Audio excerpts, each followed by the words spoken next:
Hey guys, welcome back to my channel. I know it's been quite a while, but I'm back. I often post short instead of long types of videos because it's what's more convenient for me. And I just thought of making this video for those people who've just started rotations, your clinical rotations, or about to start your clinical rotation. So I'll try and make this video as brief as possible because I'm almost late for what I'm supposed to go do. Yeah, so my experience in clinical rotations, it was pretty rough. Yeah, I talked about my first rotation in another video. If you haven't checked it out, check it out. One of my first videos on the channel. It was a lot. People expect you to know what you don't know you're supposed to know. People expect you to know how to talk to a patient, how to examine a patient. They expect you to know certain things about conditions that you're hearing about for the first time.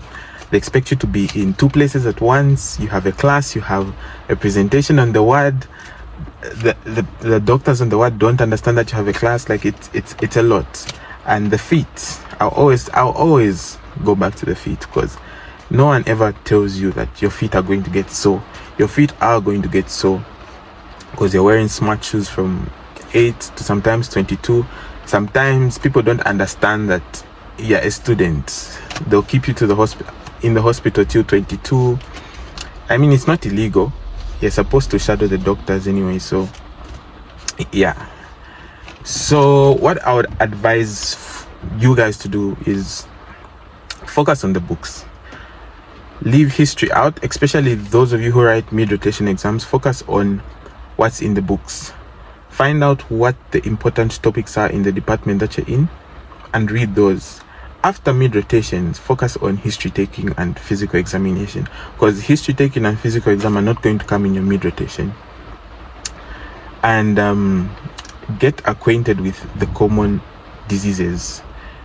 What I mean by that is usually what's on the ward, the common diseases on the ward are the common topics in some departments.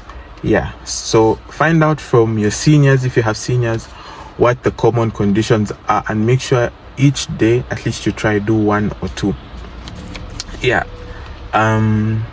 don't focus on like doing procedures. A lot of doctors will try to tell you draw blood, cannulate this patient, sleep on call, like though. And it's interesting to do these things. Like you feel like I'm finally a doctor, I can finally act like a doctor. But let me tell you that none of that is coming in your exam. Whether you do them or not, it's not going to affect how you move. Like the same people who are telling you to do those things, at the end of the day, a lot of those things are not even in your logbooks. Some of these small procedures are, but just focus on what's in the books because your goal is to pass the exam. You're not here to impress anyone. A lot of people are going to try impress the doctors, but whether those doctors are impressed or not, you're still going to move forward as long as you pass your exam. Yeah, so leave procedures, like do them once in a while, but your goal is just to pass the exam. That's number one. Number two, make sure you make use of your free time. What I mean by that is how you study here and how you used to study before you got here to the hospital is different. In pre-clinicals, you would go to school, you would go back home, make time to study, go to sleep, and go back to school. Unless I'm wrong, but that's how I used to do it. How I do it here is make use of your free time. A lot of times I'm at the hospital early, so the journey to the hospital, I make use of it because I come with some friends of mine to the hospital. So I make use of that journey to the hospital. I discuss a topic with them. I reach the hospital. I'm reading in the car as I wait for. If you don't have a car, you just sit in the corridor. They usually like sit in the corridor or something. Sit somewhere, you study. On the way back home, do something. When you reach home, do something. That's what I mean by like make use of your free time. Of course, like not every second is a second to study, but just make use of your free time. Your free time is what you are going to have. No one's going to leave you time to study. Sometimes you leave the hospital at 22. Like, even when you're standing in the ward, you can study. Another thing I would advise you to do is study groups or have a study partner. It helps a lot because the way I understand things is not the way someone else understands things.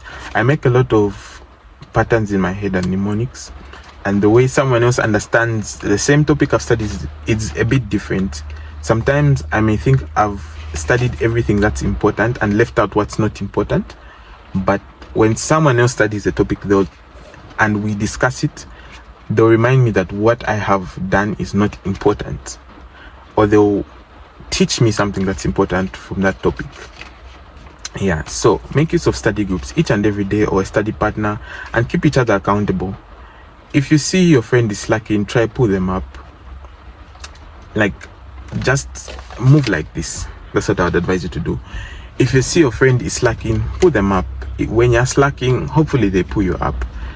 Like, just focus on the road ahead. Things may not look clear now, but keep pushing each other. The people around you play a big role in how you handle this course.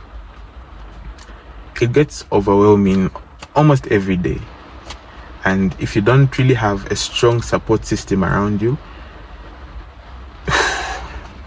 it can be a lot to take in at once. Yeah, you have seniors from your school at the hospital. That's if you're in 5th year, most likely. If you're in 4th year, most likely you have seniors from your school at the hospital and seniors from other schools at the hospital. So make use of the seniors from other schools as much as you make use of your seniors. Ask them questions, ask them to teach you certain things. A lot of them are willing to help. Even if you have colleagues in like any higher year above you, most people are willing to help you. Most people are willing to give you materials. Ask. If you know me and you want help, ask.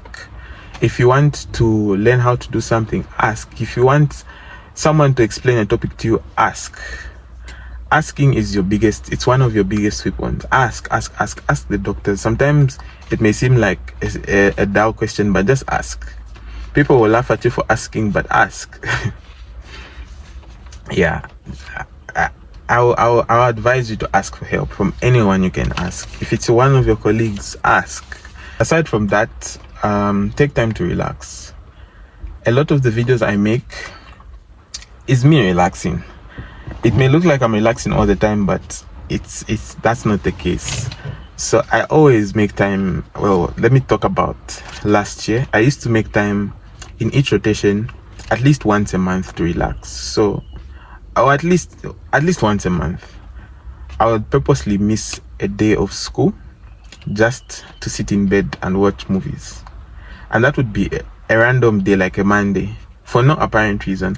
I'm not telling you to be lazy. I'm not telling you not to focus on school, but it gets overwhelming, and I understand, and missing one day won't make you fail.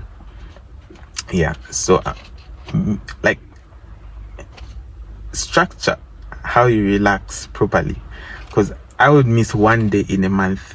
My rotations are 2.5 months. We're 2.5 months. So, I mean, that was enough for me.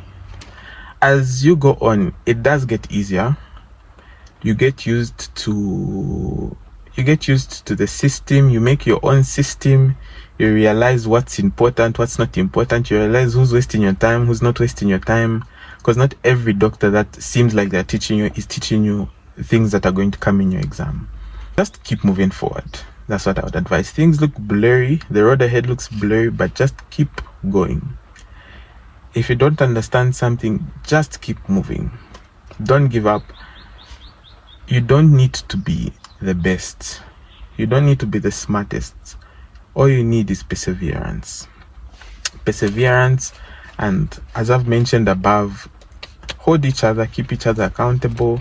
You won't know every topic that you're supposed to know, but you just need to know enough to pass your exam. I feel at that level, know enough to pass. After your mid rotations, if you don't have mid rotations, and before your mid rotations, focus on history taking. Some exams include history taking and physical examinations. And lastly, make memories, because one day you look back at your medical school journey and you laugh about it. Make memories, and yeah. So I hope you enjoyed the video. I hope you got one or two things. If you did, please like, share, and subscribe.